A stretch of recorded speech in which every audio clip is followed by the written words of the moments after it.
Hi hello सर्वांना. आज आली होती मला 1 kg बटरस्कॉच फ्लेवरची ऑर्डर आणि हा व्हिडिओ खूप म्हणजे हा केक खूप स्पेशल आहे. तर हा व्हिडिओ तुम्ही लास्टपर्यंत बघा. जर नवीन असाल तर माझ्या चॅनेलला सबस्क्राईब करा. चला तर मग आपण रेसिपी बघूया.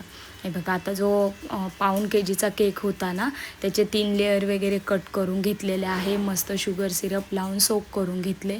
सगळीकडे आपण व्हिप क्रीम लावून घेतलेले आहे. तसेच त्याच्यावर क्रशही घालून घेतलेलं आहे बटरस्कॉचचं. आणि हे बघा, आता नट्स घालून घेते. खूप सारे नट्स घालून घेतले. मी आधी सांगितलेलं आहे, नट्स घातले ना ती केक खूप छान टेस्ट लागतो. आणि हे म्हणजे असे कसे ना, स्पॉन्जला दुसरा स्पॉन्ज ठेवला ना वरती लेअर, त्याला वर पकडून ठेवतात ना, म्हणून त्याच्यावर थोडंसं प्रेस करते आहे, जेणेकरून म्हणजे केकवर छान असे स्टेबल राहतील ते. म्हणून बघा, असा दुसराही लेअर ठेवून घेतलेला आहे. यालाही छान पद्धतीने सोक करून घेऊयात.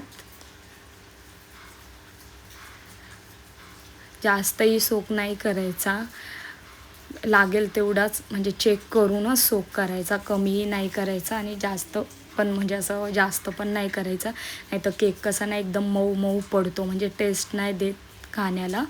असं मला वाटत होतं थोडासा, म्हणजे एका साईडला क्रॉस झाला आहे, म्हणून मी चेक करत होते. आणि जे गॅप होतं तेही भरून घेतलेले आहे तिथे क्रीम. म्हणजे कसं ते म्हणजे पहिलं जर ते भरून घेतलं ना की मग कसं ना व्यवस्थित सगळीकडे क्रीम लागते आणि म्हणजे थोडंसं केकलाही आपल्या हाईट येते. आता ह्याही केकला मी म्हणजे जेवढी लागेल तेवढी क्रीम, जास्त क्रीमचा वापर नाही केलेला आहे.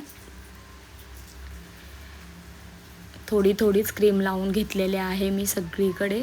खूप छान होता, म्हणजे खूप छान झालेला हा केक. व्हिडिओ लास्टपर्यंत बघा. म्हणजे थोडंसं म्हणजे ह्याच्यात केकवर म्हणजे केकचं कमी, फाउंडंटचं जास्त होतं. ॲक्च्युली फाउंडंटपेक्षा थोडंसं प्रिंट वगैरे काढून आणले असते, पण आमच्या इथं कसं आहे ना, एक एक असं भेटत नाही. म्हणजे जे आपल्याला प्रिंट लागतात ना ते एक एक असं प्रिंट भेटत नाही. हे बघा, असं परत आता क्रीम वगैरे लावून घेतलेले आहे. क्रश घालून घेतले बटरस्कॉचचं. परत म्हणजे इक्वल करून घेते मी. क्रश घालून घेतल्याच्या नंतर नट्स घालून घेऊया आपण.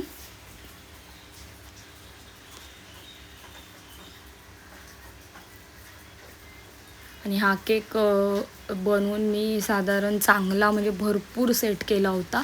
म्हणजे काहीतरी हा केक ना 2 वाजेपर्यंत काहीतरी माझा रेडी झाला होता. संध्याकाळी 7 वाजेपर्यंत म्हणजे पूर्ण असं मस्त सेट झाला होता.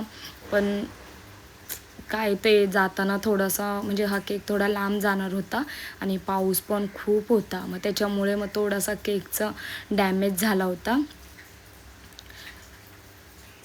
हे बघा, असं लास्टच्या लेअरलाही थोडं आपण शुगर सिरप लावून घेतलेलं आहे. आता क्रम कोट करून ठेवून देऊया फ्रीजमध्ये. हे बघा, असं थोडीशीच क्रीम लावून घेते वरती.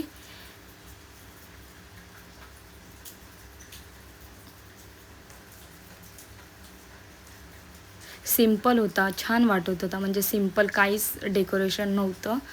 ॲक्च्युली ह्या केकचं डिझाईन आहे ना, मला कस्टमरनेच पाठवलेलं होतं की असं असं करायचं म्हणून काही जास्त म्हणजे डोकं चालवायला नाही लागलं की कोणती डिझाईन करायची आणि कोणतं नाही. ते सगळं म्हणजे फोटोमधून बघूनच आपल्याला डेकोरेशन करायचं होतं केकचं. नाहीतर मग काय वेळेला ना सुचत नाही की कोणती डिझाईन करायची, कशी करायची, ही कस्टमरला आवडेल की नाही, त्यांना कसं वाटेल, काय वाटेल. पण जेव्हा कस्टमर असे फोटो पाठवतात ना, मग काही टेन्शन नाही राहत. फक्त एवढंच की मी त्यांना सांगत असते की जेव्हा तुम्ही म्हणजे जो केकचा फोटो वगैरे पाठवतात ना, प्रॉपर तसा म्हणजे होणार नाही. कारण की जे आपण फोटोमध्ये म्हणजे फोटो काढलेला असतो गुगल वगैरेवरून, तर मग त्याच्यात कसे ना केकचे कलर वगैरे ना थोडंसं डार्क वगैरे दाखवतात आणि आपल्याकडं तसं नाही अवेलेबल. म्हणजे जास्त डार्क मी बनवतच नाही आणि तसे म्हणजे फोटोत वेगळे दिसतात आणि समोर वेगळे दिसतात. आणि हे बघा, म्हणजे टॉल केक होता, म्हणजे याच्यावरसुद्धा एक येणार होता ना, म्हणून मी हे पेपर डॉवेल टाकून घेते. म्हणजे ते एकदम केक आपला सेफली जाणार आणि म्हणजे मस्त सेट पण होणार. त्याच्यामुळे मी 2-3 स्टिक टाकून घेतलेले आहे.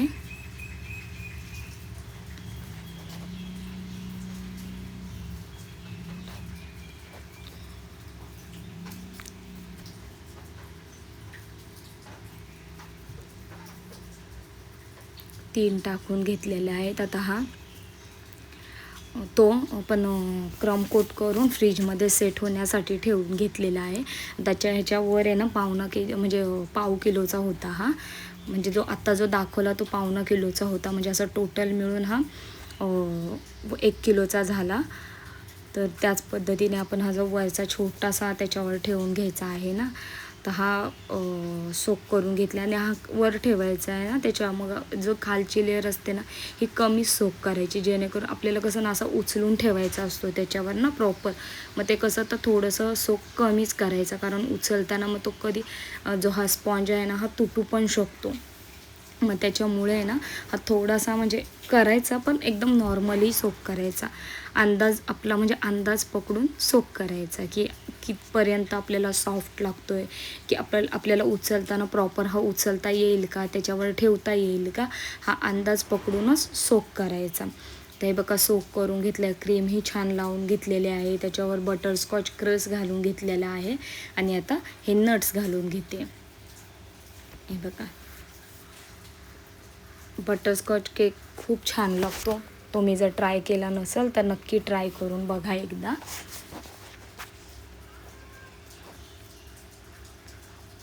हे बघा आता दुसराही लेअर ठेवून घेतलेला आहे, मस्त सोक करून घेतलंय.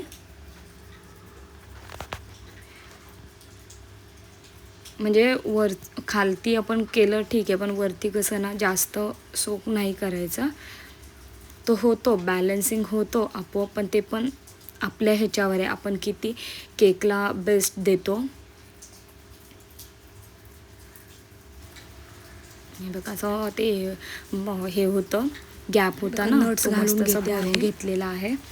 दुसऱ्याही लेअरला करून घेतलेलं आहे. शुगर सिरप घालून घेऊन फायनल लास्टचा लेअर क्रीम लावून घेतलेली आहे. आता हाही छान पद्धतीने सोक करायचा आहे.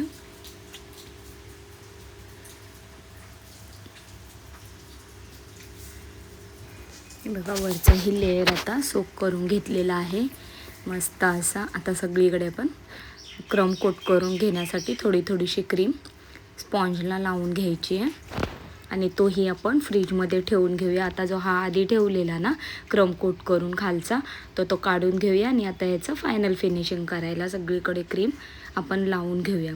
हे बघा मी पायपिंग बॅगचाच वापर करत असते क्रीम लावण्यासाठी, म्हणजे कसं ना सगळीकडे आपले इक्वली क्रीम लागली जाते. म्हणजे कधी कधी जर छोटे केक असतील ना तर त्याच्यात मी म्हणजे पॅलेट नाईफनीच घेते, म्हणजे एवढं म्हणजे पायपिंग बॅगचा यूज नाही करत. पण कधी कधी असं वाटलं ना तर मग मी पायपिंग बॅगचाच यूज करते, कारण की पायपिंग बॅगनी कसं आहे ना म्हणजे क्रीमचा अंदाज पण येतो की एवढ्या केकला केवढी क्रीम लागते असं. जर तुम्हीही केक बनवत असाल तर तुम्ही पण पायपिंग बॅगचाच यूज करा. जर कोणी स्टार्ट केलं असेल तर म्हणजे कसं इक्वली लागून होते आणि फिनिशिंगही छान येते पायपिंग बॅगने लावलं तर. आता सगळीकडून लावून घेतलेलं आहे. आता जेवढी होईल ना फिनिशिंग तेवढी मी पॅलेट नाईफनीच करून घेते आणि नंतर स्क्रॅपरचा यूज करूया.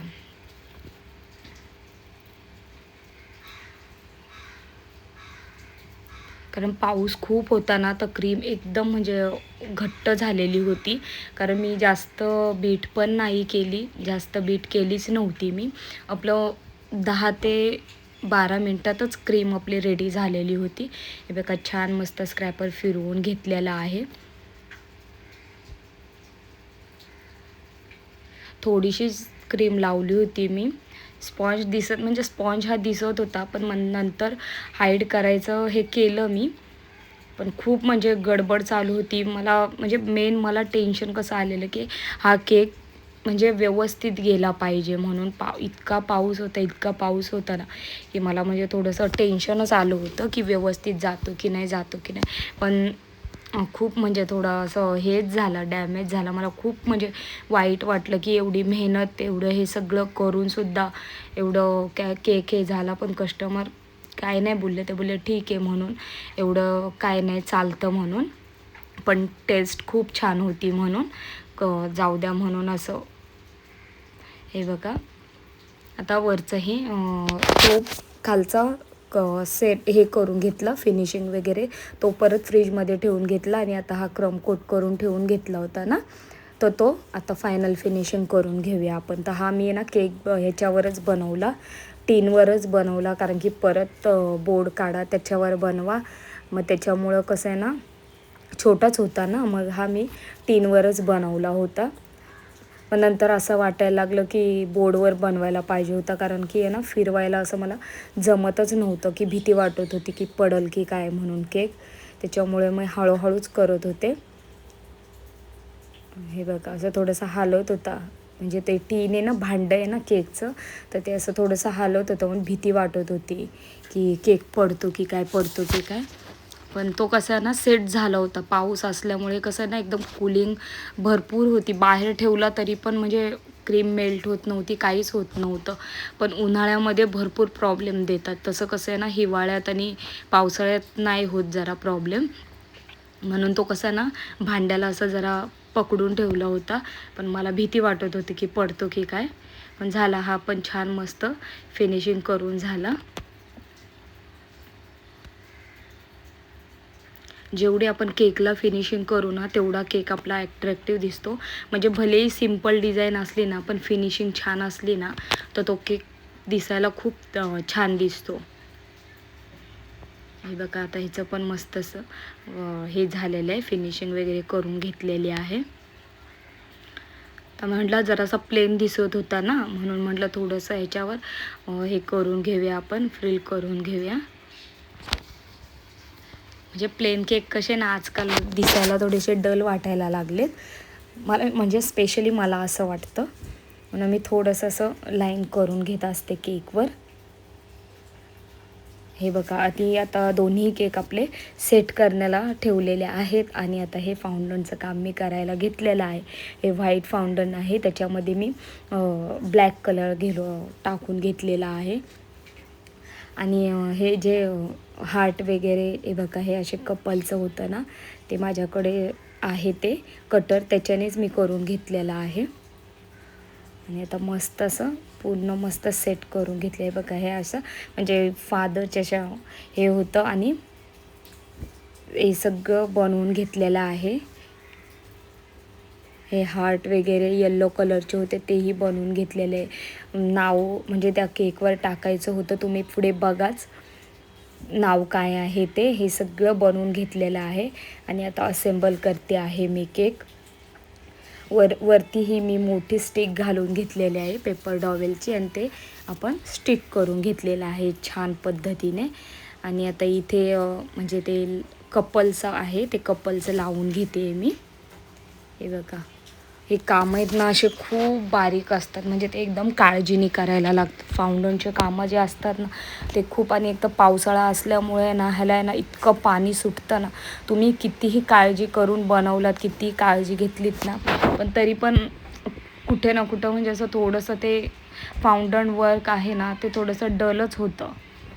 म्हणून थोडीशी अशी भीती पण वाटत होती की कसं होईल कसं नाही. म्हणजे केक तर खूप छान झाला होता, पण कस्टमरपर्यंत थोडंसं हे गेला ना तर मला खूप म्हणजे 2-3 दिवस एकदम वाईट वाटत होतं.